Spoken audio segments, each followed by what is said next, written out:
Jay. Welcome to Mvskoke Radio, your weekly source for tribal and community news, interesting guests and discussions, plus a local events calendar.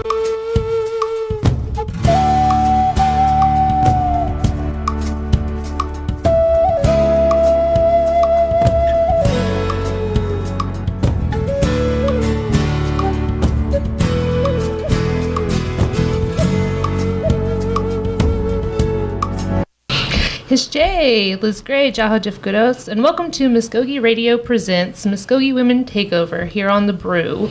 I'm joined today with my co-hosts Deviney Luchsinger and TANF's Lauren Randall. Welcome, Lauren. Thank you.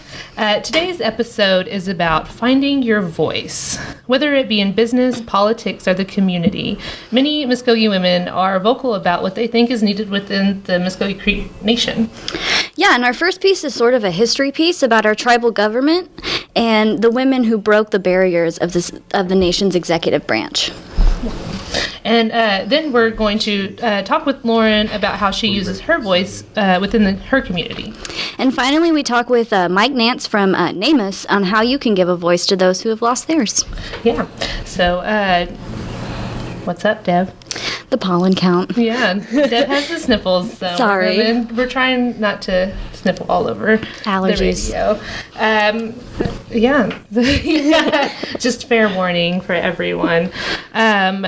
So we're going to just jump right in because I really like this piece. This has been a piece that I've been wanting to do for a while. And I finally got to do it when, you know how I like to dig through archives. Yes, you do. Yeah, and so I love historical pieces over modern Creek Nation history. So we're going to get into it. All right, here's Shelley Crow. Most people in Indian country have heard of Wilma Mankiller. If not, there's a Google search waiting for you. Wilma Mankiller was the first female principal chief to be elected by the Cherokee Nation. She's been an influence to many young natives over the years, with biography and movie produced about her life to inspire generations to come. But we aren't going to talk about Wilma Mankiller. Instead, the focus will be on another, a woman who was a first for her people, a woman by the name of Shelley Crow. Crow was the first female second chief to be elected by the Mvskoke Creek Nation. She's a legend. It's true. There's no denying it. She received the title of Living Legend for the Mvskoke Creek Nation in 2008. Crow was not a career politician. She did serve as chairperson of the board for Mvskoke Creek Nation Healthcare Service and was a member of the Human Rights Commission of Tulsa. She would only run once for the position of second chief and one for principal chief. But we'll get into that later. Crow would be inaugurated January 4th, 1992, after winning against Anthony Tony Hale with a vote of 2,197 to 2,090. As a registered nurse with a master's in nursing from the University of Oklahoma and a faculty member of the University of Tulsa, her main campaign focus was on healthcare and education. But what do we know about the former second chief of the Mvskoke Creek Nation? To learn more about who Shelley was as a person, I reached out to her daughter, Leslie. She was very driven and highly motivated. She was very educated. She was second chief from my senior year in high school, and then for 4 years. And she was running for chief, but at that time, actually, is when my brother died. So that was kind of a really hard time for my family. Her parents, my grandparents, they were amazing people, but she came from a small, she came from Henrietta. She grew up in a small town, and then they ended up moving to Tulsa. So it was very important for her to get an education and not have to I guess, where, you know, be more financially stable and, you know, overcome some of the things that she went through in her childhood, which was nothing traumatic or bad. She just wanted to, you know, improve her situation. So education was highly important to her. Equality, women's rights. She never wanted to be, or not just herself, but anyone to be discriminated against, you know, to have fair opportunities, but also, you know, if they're willing to work hard. She was a very hard worker. That was extremely important to her. Strong work ethic, probably to a fault, because that's how I was raised. You just work all the time, and there's some fun and relaxation, but it's planned and scheduled, and so that's how I was raised. That's a priority. She was a very, you know, good provider, and always spoke her mind, and did not accept excuses from anyone. She was kind of a visionary. She had ideas, and she was always, you know, coming up with ideas and pursuing these different ideas. She had a lot of leadership skills. She was really proud of her Creek heritage, which really stemmed from her relationship with her grandfather. So all that's really important to her. Her family was really important to her. She, you know, served Creek Nation. That was really important to her. And it took her away from her family sometimes, but in the end, you know, it was what, you know, she wanted to make a difference. And she didn't always make everybody happy. She wasn't always popular for her choices, you know, what she wanted to enforce and what she wanted to make happen. She liked rules. She wanted people to follow the rules. Structure, you know, those kinds of things.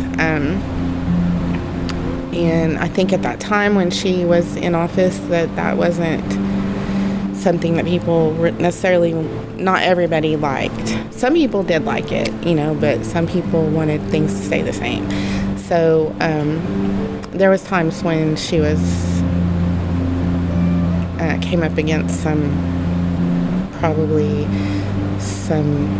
resistance, I guess you could say. It was hard. It was really stressful on her, and so it was good for her to kind of step back after. She was really proud also of being a nurse, and, you know, she took her career to the next level where she was an educator. She taught nursing, and you know, she was always expanding her research and her education and things like that. So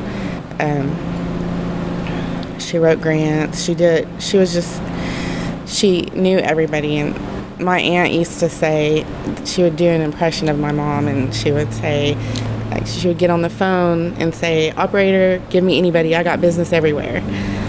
So that's how she was. And still to this day, you know, she passed away in 2011. She hasn't, you know, been in office since 1996, and still to this day, everybody, people call me Shelly all the time. Almost daily, somebody mentions her. I still run into people. I work at behavioral health, work a lot in the healthcare field, work with other tribes, other county and state and local organizations that we partner with and stuff, and everybody still knows her, talks about her. She's just really an influential person. She made a big impact. What led Shelley Crow into the path of running for an elected office for Mvskoke Creek Nation. Leslie said her involvement in Indian Health Services and her children's Johnson O'Malley program made her aware of the issues and politics she felt needed addressed. Leslie explained her mother as a sort of mover and shaker who appreciated hard work and ingenuity. Shelley Crow would make headway on the federal level to benefit Mvskoke Creek Nation healthcare in Washington, D.C., and was outspoken about her ideas for Mvskoke Creek Nation. Tragedy after tragedy might have been the ultimate reason why Shelley Crow did not become the Mvskoke Creek Nation's first female principal chief. During her campaign in 1995 for principal chief, the Murrah Building in Oklahoma City would be bombed by domestic terrorists Timothy McVeigh and Terry Nichols on April 19th. Crow assisted in efforts to clean up the site and help start the healing process. But she would have to deal with a loss closer to her heart 3 days later, when her son died in a car accident on his prom night. Crow was a moment in time during Creek Nation history when a different type of leader was needed. She started off, I think she was, involved in some things because of healthcare. When she got IHS scholarships and stuff when she went to nursing school, and so she had to work in Indian healthcare, Indian Health Services. So I think she became more aware of some of the government side of that, and then the political issues that were going on within our tribe at that time. And she also, I know when I was in maybe middle school and high school, she was working a little bit with the JOM programs, parent committees and stuff, and probably getting involved in that way. And then she started getting like on the health board and doing some different things, and I think it just evolved from that. And she's still the only female second chief. We haven't ever had another one. I guess it just, at that time that it just worked out. I don't know if she, I think she just started getting support and people started asking her to run, and so she just did. She also, worked with Hillary Clinton on her healthcare task force, and she testified in front of Congress for, Native American health issues, and, brought more attention to Mvskoke Creek Nation, as a tribe, and represented us a lot more on the federal level than we were, getting prior to that. And so those things are really important. Those things that she might have just been kind of doing them, not necessarily with a plan, just that these opportunities were presenting themselves, and she was taking them to, put us at the forefront of whatever was going on at that time. And, we can learn from that. Sometimes we forget. And then it's also good for, to empower young women. And I think, that's really important. And, sometimes people aren't always ready for change, but the change can, might not happen until later.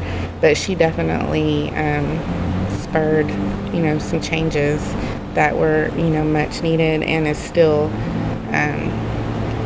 like I said, some of the groundwork that she was able to lay at that time, it's still evolving now and still continuing. So my final question for the nation is, why don't we talk about Shelley Crow like we do Wilma Mankiller? I think it's good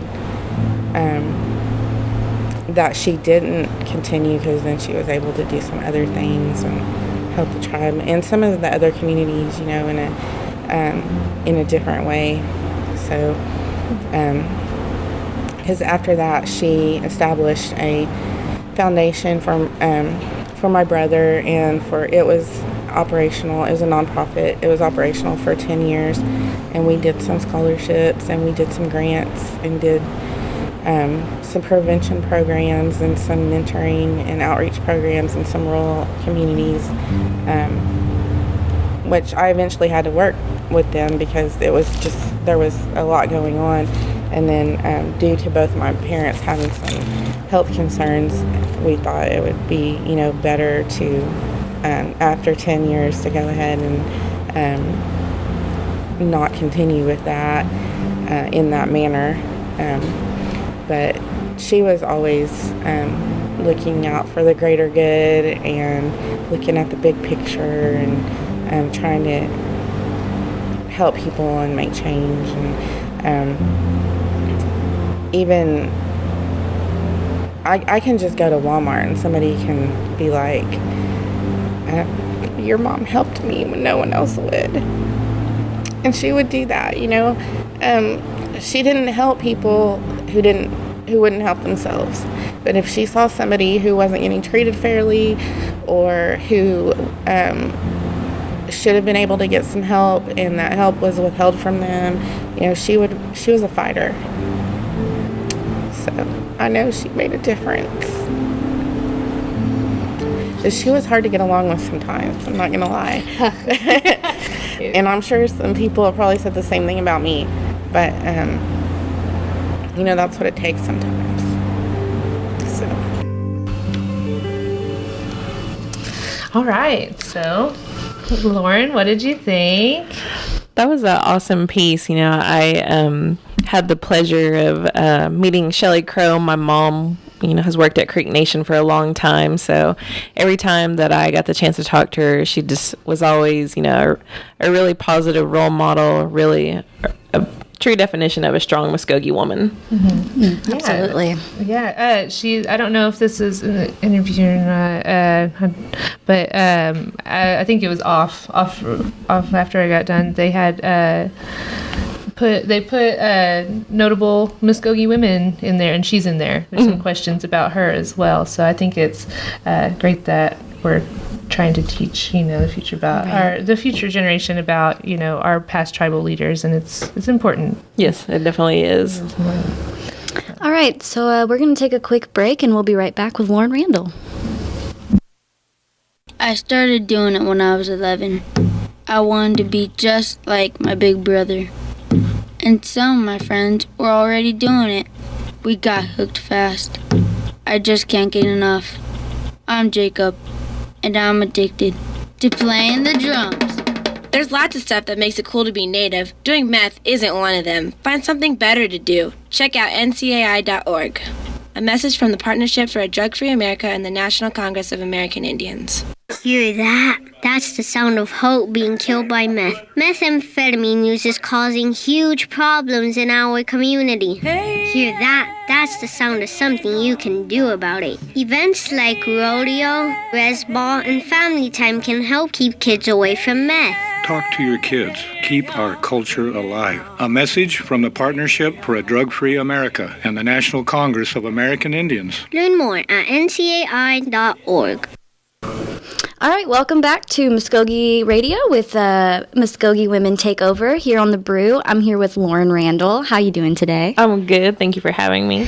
All right, so you have a whole list written down of all the stuff you do. Can you just start talking about some of the things that you do? Yes. I have been on the Glenpool Indian Ed Parent Committee for a few years. I was the vice chair and the secretary, and now I'm just a parent. I'm no longer on the committee, but over the years we've done, different activities. We definitely support our Glenpool Challenge Bowl teams whenever they compete every year here at the tribe. I'm also the secretary for the Muskogee Women's Leadership Group, and I've been a core committee Challenge Bowl member for 5 years, and I've also been a member of the Scholarship Pageant Committee for 3 years. And then my job that I have with the tribe, I'm the TANF Youth Programs Coordinator, and I've been in that position for 2 years. And then last year, I was fortunate to be a 40 under 40 recipient. Oh, congratulations. Thank you. So can you talk about your role in the women's leadership group? This group, it's all about, women empowerment, being positive role models for our younger girls, and we try to do fundraising, and every year in March we do an awards dinner. So we take nominations throughout the month of February, and we award several different categories. We've got elementary, middle school, and high school student of the year. We honor our elders, so we have Elder of the Year, Woman of the Year, Mother of the Year, and then Professional Volunteer. And I think I'm probably forgetting one, but that's all I can think of for right now. But we do, different activities throughout the year. Last year we did a seminar in January over encouraging women to run for office. So we had different speakers come out, former council members come out and speak about, the process and running for office. And so we just do different activities, throughout the year for our women and, our younger girls also. So I have a question. You're that list that you just had, you're very involved, very involved with your community. Yeah. And this episode is about finding your voice. So how would you say that you find your voice within your community? I just enjoy being a part of all these different committees, especially anything for our youth, because I feel like, for myself, I was fortunate enough to have very supportive, strong parents who were very involved in everything that I did with me and my siblings. And I hope, my husband and I hope to provide that for our children. And, it seems like now, especially in the position that I'm in at TANF, I deal with all of our youth, and, they're plagued with a lot of different obstacles, like being raised by single parents, which, that can lead to, different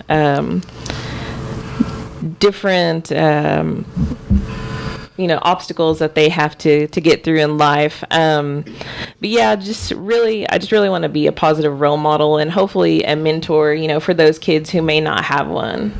Right. So what's some advice, for anyone, not even just like young Native women, but Native people to like how to use their voice? Yeah, just being active, in their communities, being just determined, really, being determined, and not being afraid to ask for help if you need it. Even at my age now, I'm 39, and I have mentors and people that I can rely on for support. My parents and my husband are those people for me, and then even people throughout the tribe. I have mentors within the tribe as well that I look up to. So yeah, just being strong and determined, and just not giving up. Right. Okay. Well, I think that that's a good precursor. You're gonna stay with us on the show, because we do have this piece coming up. It's the Oklahoma Missing Persons Day is going to be April 14th in Edmond, Oklahoma, and they're partnering. It's NAMUS, which is the missing persons database that we have, and then OSBI, and oh man, it's leaving me right now, but we're going to talk about how family members and friends can develop a voice for those people that no longer have one. Missing people, we do have it was like 40,000 unidentified bodies in the United States, and they're looking in Oklahoma. I mean, we do, but I talked to Mike Nance about it, and I'm going to go into our recorded piece here in a bit. So you said that you guys have done some outreach with some missing people. Is that correct? Yes, we have the Mvskoke Women's Leadership Group. We, for the past 2 years, we have done fundraising throughout the year, and we hold bake sales and, raffle sales and auction off jewelry and purses, and all the money that we receive from those fundraisers, we donate every year at our annual Mvskoke Women's Leadership Awards dinner in March to a missing or murdered Indigenous woman. So for 2016, there was a Creek woman who was killed in Bristow, and her name was Ruth Ann Rex. So we fundraised throughout the year, and in March of 2016 we gave a check to her children. She has 2 young children, so we gave money to them. And then in 2017, the money that we raised went to the family of a missing Creek woman named Peggy McGuire. Right. Okay. All right, so I guess that we're gonna jump into this, Namus. Yeah. Have you ever asked yourself, if I went missing, who would look for me? Now, what if a family member never made it home? It's a dark subject. You flip on the news and see there was a body found, for it to later be identified. Do you feel relief, grief for the family, or disinterest? There may not be an emotional attachment. People die every day. But what about the cases that remain unidentified?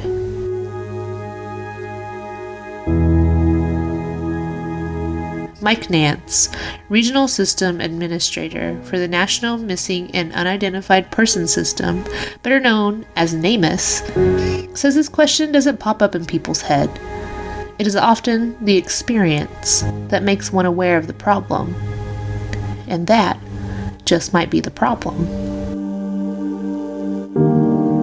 Well, nationwide, there are over 40,000 unidentified people in coroners and medical examiners' offices. And so we know those people exist. I mean, we have their remains, and they haven't been identified for one reason or another. And so maybe it's because the family hasn't reported that individual missing. Maybe it's because law enforcement hasn't taken a missing persons report from the family. Maybe it's because they have been reported missing, and we haven't gotten enough biometric information collected to make the identification, whether it's fingerprints, whether it's their dental records, dental radiographs, whether it's DNA collected from the family. Unless we have some kind of a way to make the identification, there's no way that we can ID the remains, and so that takes oftentimes it takes fingerprints, dental records, or DNA to make that identification, and we may not have the correct biometric available to link the missing person to the unidentified person. And that's why we reach out to the families so that they'll come in and report a missing person so that we can collect DNA from them. And if they are aware of any dental records or any kind of medical records or anything that we can recover to collect, and that way we can match the missing person up to the unidentified person. NamUs is a database available online for those searching to identify missing people. NamUs is now enjoying their 10th anniversary, and we provide many resources. We provide a database of missing persons and a database of unidentified persons, and the system works to match those the two databases up and to match missing persons to unidentified people. The families are deeply affected by these cases. In fact, when the National Institute of Justice was doing research to develop NamUs, they determined what they characterized the problem, the issue of missing and unidentified people as our nation's silent mass disaster. It's because, unfortunately, too often only the families suffer and suffer alone without any resources to help them. And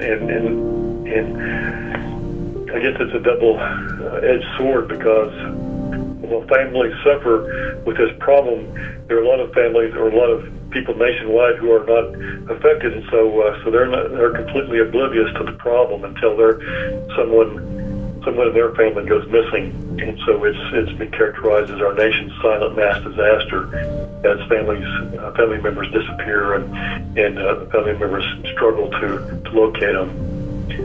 An issue with law enforcement is, before NamUs came along, there were few resources to assist them. Just like in the Francine Frost case, when her body was recovered, there was not much to do other than just to bury it in a pauper's grave, and that's what they did. Now with NamUs, they collect DNA from the body. They send those samples into the DNA lab at the University of North Texas Health Science Center for Human Identification, where they make the DNA profile and upload that into the FBI's combined DNA index system, or CODIS.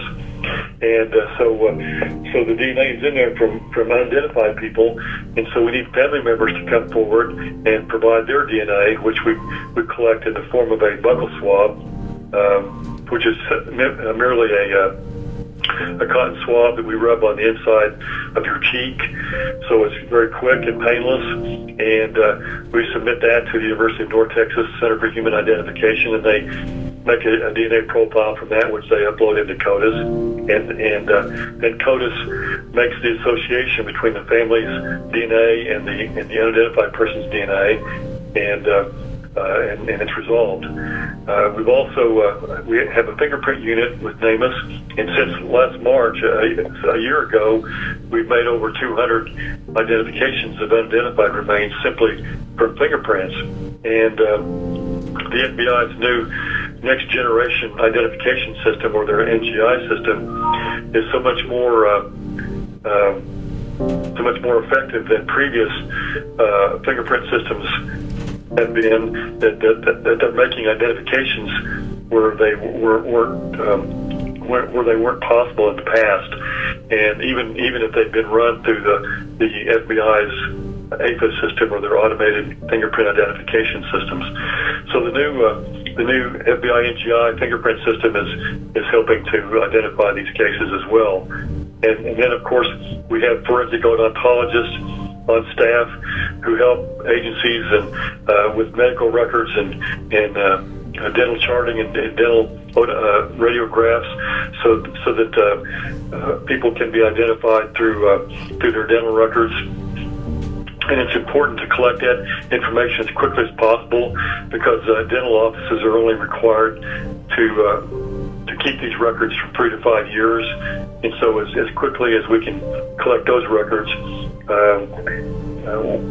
as we can, that makes those records available, because identifying someone through their fingerprints or their dental records is much quicker and cheaper than through DNA. DNA takes several months to complete, and it's a very expensive process. And so it's much quicker and cheaper to identify somebody from fingerprints or from dental records than it is to utilize the DNA.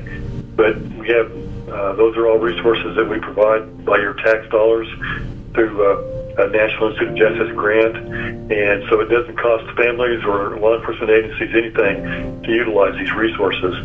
We just need to be able to get the missing persons reported missing and into our system, and get the biometric information and the metadata collected so we can make these associations. So getting every bit of information that you can about a missing person, their tattoos, their marks, their scars, their clothing descriptions, helps to get us in the ballpark. But then it's going to take their fingerprints or their dental records or their DNA to make the final decision on whether or not it's the same person or not. According to a 2016 article by Indian Country Today, out of the 12 tribal law enforcement agencies contacted for their article over missing Native American women, only 3 responded. There are those that may be hesitant to provide DNA samples to a government agency, but Nance assures participants their DNA will be safe and sound in their system. There are many ways to collect data in order to identify a missing person, said Nance. But when they submit their DNA, first off they sign a waiver, and the waiver gives the lab permission to take their sample and develop a mitochondrial and nuclear profile only for the purpose of matching that to unidentified remains. So it can't be used for any other searches. The FBI will only the CODIS database is built into what's called their indexes. Forensic DNA, which is DNA collected at a crime scene, is in its own index. If you're convicted and go to prison, they collect your DNA there. That's the convicted offender DNA index.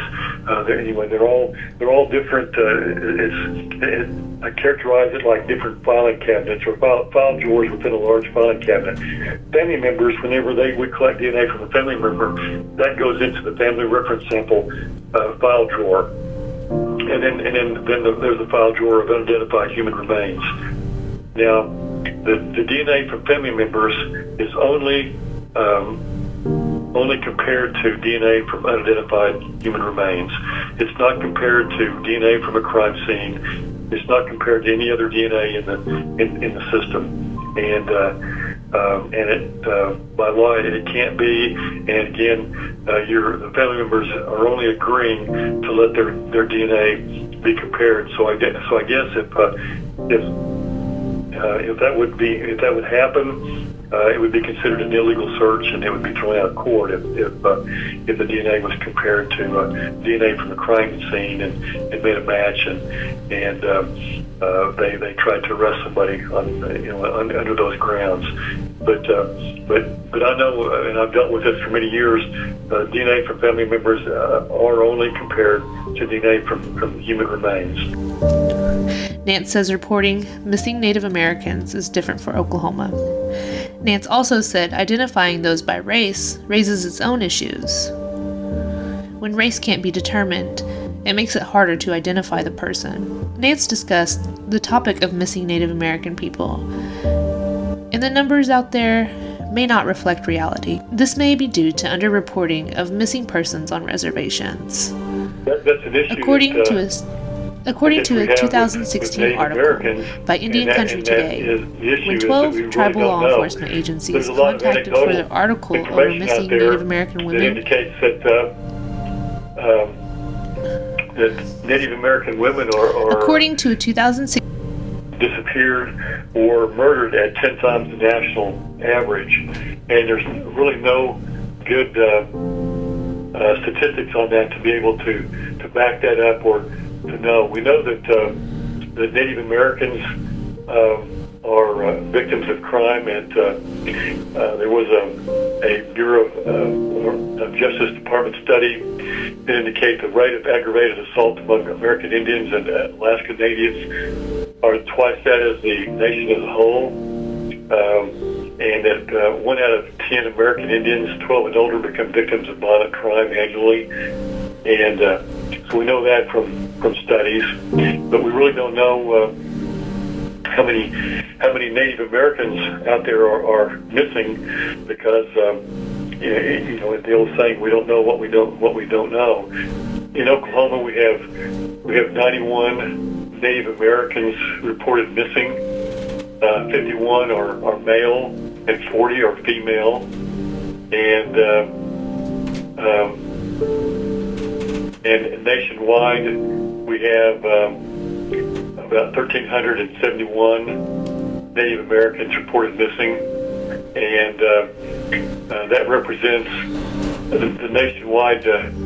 That represents about almost 2% of the population, which I think that Native Americans make up 2% of the population. So at least that reflects the national average, or what you would expect. But if the research is accurate, that they have a much higher victimization rate than the general population, and you would expect that there'd be more that they're missing, that their rate of going missing would be much higher as well. Almost 9% of missing people reported in NCIC in Oklahoma are Native Americans. In NamUs, about almost 11% of those missing people in NamUs are Native Americans, and those are people who have been reported as Native Americans. I know of at least one case where there's someone in NamUs who's reported as white, but I believe that they're actually Native Americans. So we don't know exactly how accurate the numbers are, but it would appear that at least in Oklahoma, they're being reported a little bit better than nationwide. I think a problem that I've seen in working with the tribal communities are that in Oklahoma, the Native Americans don't live on reservations like they do in other states, and they live more in the communities, and so there's a tendency, I think, to get them reported missing to their local law enforcement agencies, whereas I think on some of the reservations in some of the other states that there's a significant problem of underreporting because of lack of access to just simply lack of access to NCIC.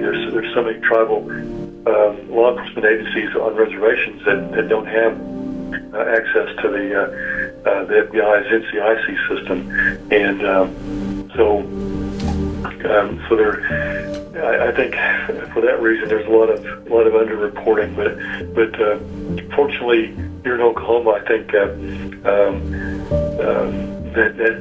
doesn't exist. But it's still Native Americans do have a much higher rate of victimization with violent crime, and so you would expect to see higher numbers of disappearances of Native Americans as well. So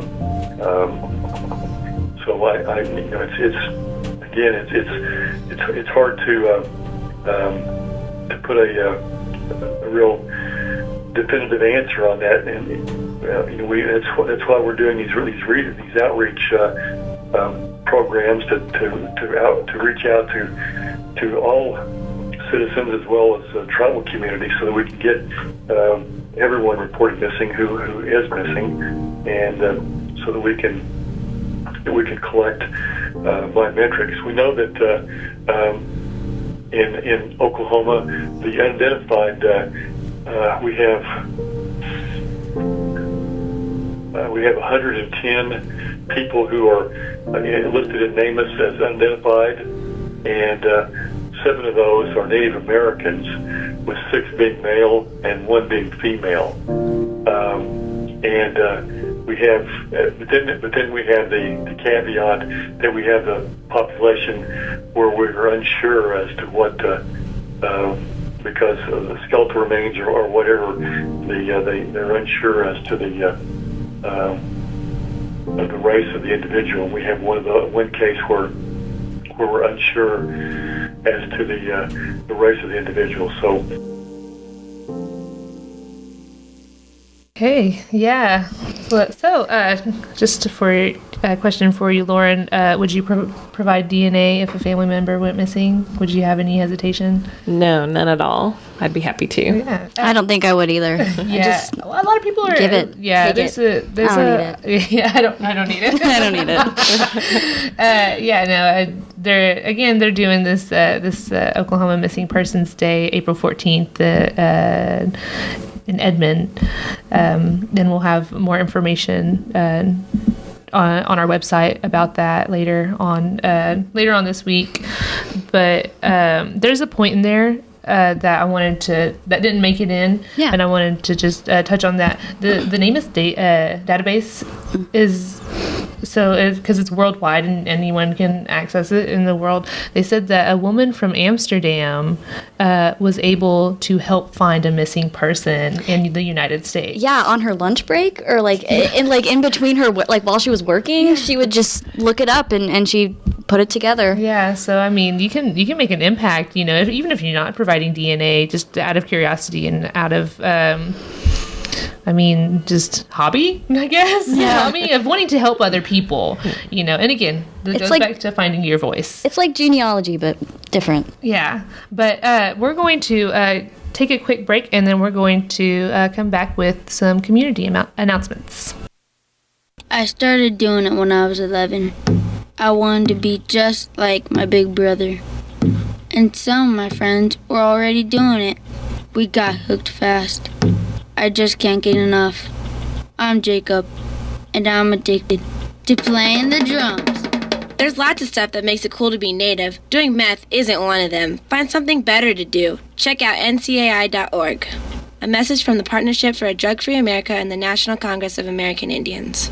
Hear that? That's the sound of hope being killed by meth. Methamphetamine use is causing huge problems in our community. Hear that? That's the sound of something you can do about it. Events like rodeo, res ball, and family time can help keep kids away from meth. Talk to your kids. Keep our culture alive. A message from the Partnership for a Drug-Free America and the National Congress of American Indians. Learn more at ncai.org.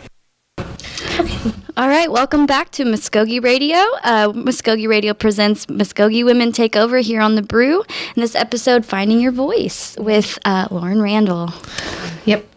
We're actually going to go into community announcements. But first, before we go into community announcements, I wanted to have a little Mvskoke Media Corner because we're doing some new things. We have some announcements ourselves. Absolutely. And so let's start with calling for graduate profiles. Let's go ahead and start with that. The Mvskoke Nation News will feature 2018 Mvskoke Creek Nation High School, Military Technical School, and college graduates in the upcoming June 1st edition of the newspaper. Please submit. We have a form that you could submit. If you could accompany with a digital photo file to us, Jessica McBride. That's at jmcbride@mvskokemedia.com. No later than Friday, May 11th, by 5 o'clock. It's deadline. Late profiles will not be accepted. Not accepted. Yeah, we do run on a tight deadline, and if you don't get it in, we can't. Yeah. So, but if for more information, you can call our office at 918-732-7720. And there's also we have our t-shirts. Our t-shirt Yay. design. Yeah, we have it's wild onion season. Everyone's favorite season. Right. And so we have these wild onion t-shirts. The shirts are black with a small Mvskoke Media logo and a bunch of wild onions, a bouquet of wild onions. It's very cute. Yeah, on the left chest. And on the back of it is the artwork with another, big bouquet. I'm going to call it a bouquet. It's a bouquet. A bouquet of wild onions. And it says, "Stay wild."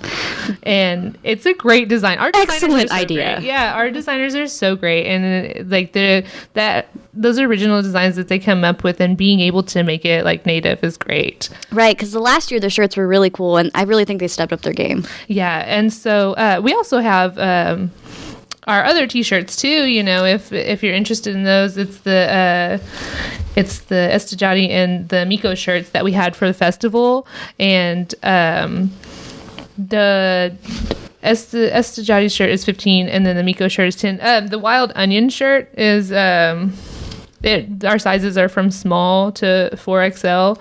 The price depends on the size and range, but the price range is about $15 to $19. And they're great designs, and I was so excited whenever I got mine. High quality products, We only have the best here at Mvskoke Media. Right. But again, if you want to do graduate profiles, if you want a t-shirt from us, original design, Mvskoke Creek design t-shirt, you can call us again at 918-732-7720. And I know that Lauren had an announcement that she'd like to make. Yes, our Mvskoke Women's Leadership awards banquet is this Saturday at 6 p.m. So we'll be honoring 10 women and young girls with different awards that night at the Mvskoke Creek Indian Elderly Nutrition Center. And where can they find more information on that? On our Facebook page, it's Mvskoke Women's Leadership. Ah, perfect. Okay, well, let's start with community announcements, I guess. We can go into wild onions. Since we're talking about wild onions so much, let's go into wild onion dinner. It's the Concharty United Methodist Church Wild Onion Dinner. That's going to be this Saturday, March 24th at 11 to 3 p.m. And, man, just get yourself some food before it's over. Yeah. Hey, and you can wear your wild onion shirt to the wild onion dinner. Yeah. There you go. Rep it. All right. So Okmulgee County Career Fair, the 2008 Career Fair is coming. So anyone from job seekers to students, we're going to Dress for Success, walk in, create a resume, and make your next move. The date was going to be at April 24th at Green Country Technology Center from 1 to 6 p.m. You can contact Employment and Training at 918-732-7773 or Green Country Technology Center at 918-758-0840. Okay, and we're going into it's tax season. Woohoo! So, have you filed your taxes? I have. What about you, Lauren? Yes, have already spent the refund. Me too. So, for those that may not have done their taxes, the Mvskoke Loan Fund is doing a free tax preparation. The eligibility guides, must be a citizen of Mvskoke Creek Nation and must have a household income of $64,000 or less. It's by appointment only, Tuesdays, Wednesday, Thursdays, and this is going to be until April 12th. So it's a free preparation assistance and e-filing and all that beautiful tax stuff that we love to do. Have someone do it for you if you don't want to deal with it. You can call Mvskoke Loan Fund at 918-549-2603. And again, appointments available Tuesday through Thursday at 9, 11, 1:30, and 3. All right. The Native American Student Services is having a Scholarship of the Week at the American Indian Education Fund. Applications must be completed and postmarked by April 4th. This is for graduate and undergraduate scholarships. Undergraduate studies only. Applications are available online at www.aiefprogram.org. And you can also contact them at 918-523-8086. Okay, we have college work experience. It's an intern program for college juniors, seniors, and graduate students. The goal is to gain professional experience, skills, and knowledge related to participants' field of study. The eligibility, you must be Mvskoke Creek, again, a college, junior, senior, graduate student. This is through the Mvskoke Creek Nation Employment and Training Office. And if you would like an applications will be accepted until April 27th. And for more information, call 918-732-7773. All right, and we have a canned food drive going on right now. All proceeds are going to the Okmulgee County Homeless Shelter and will be accepted through April 20th. There's going to be a box set up at the mound just outside the Supreme Court Clerk's office. Anything is appreciated. Okay, so the Mvskoke Language Program is doing their 2018 Summer Immersion Camp, and that's going to be June 4th through the 8th. The deadline is April 9th at 5 p.m. A 200-word essay explaining why the Mvskoke language is important must be typed. No exceptions on the typed, I guess. No handwritten letters, folks. No, yeah. You can call them at 918-732-7649. All right, and we also have a declaration of a National Day of Prayer from the Chief. It's going to be, first Saturday in April. So let's all get together and say a little prayer. Yeah, let's say a little prayer. So we have a little bit. We do have one more announcement right here. It's the Indigenous Outreach. It's March 26th through March 30th. It's at the Creek Nation Dome. Nightly services are at 7 p.m. Monday, they're going to have Pastor John Parrish.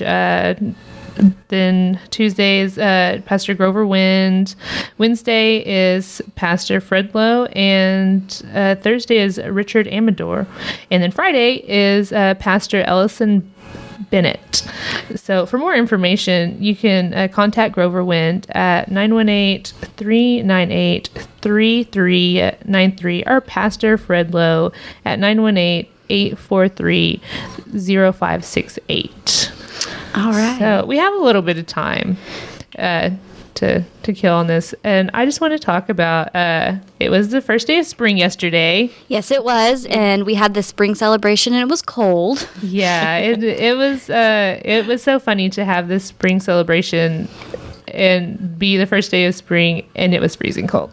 It was freezing. I was a volunteer there, and I was so glad that my job was inside distributing T-shirts. Yeah, because they had the bounce houses, and was it bounce houses? They had the little driving thing. It was basketball. Funny. Yeah, it was funny because I took my son there, and instead of like the bounce houses, and he's 6.5, and like the bounce houses were there, and there's like all this stuff, and he was like, "Look, cones!" Like, he was more excited about the cones than he was the bounce house. And then sounds about right. Yeah, he was over it. Like, he's not a crowd person anyway. But I saw all those kids like getting little airbrush tattoos. Mm-hmm. Oh, so cute! And those little mud paintings that they had. Yeah. Oh, so cute. Yeah, soil paintings, and we had our own booth there as well.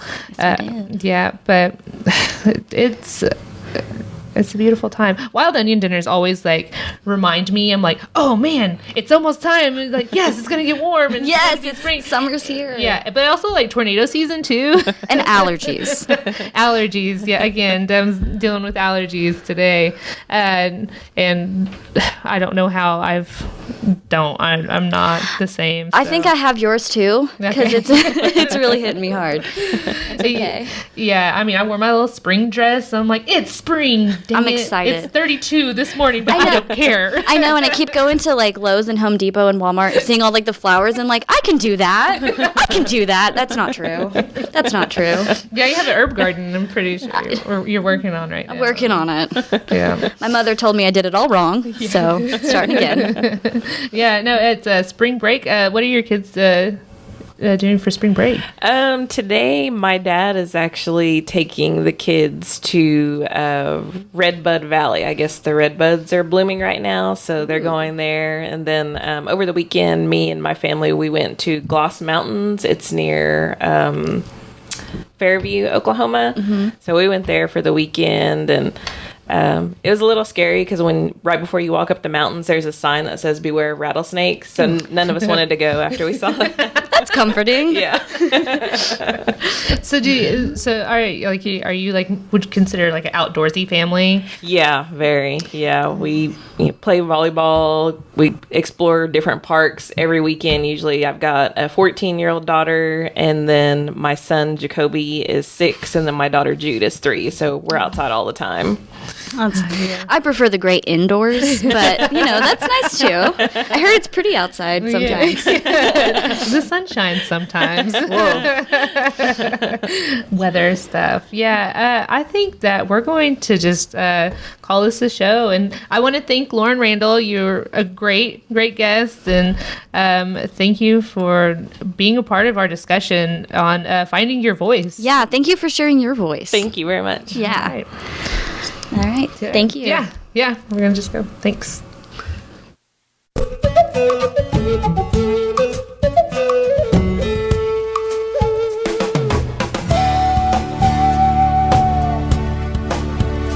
You've been listening to Mvskoke Radio. Join us again next week for more local, tribal, and community news and updates. Madot.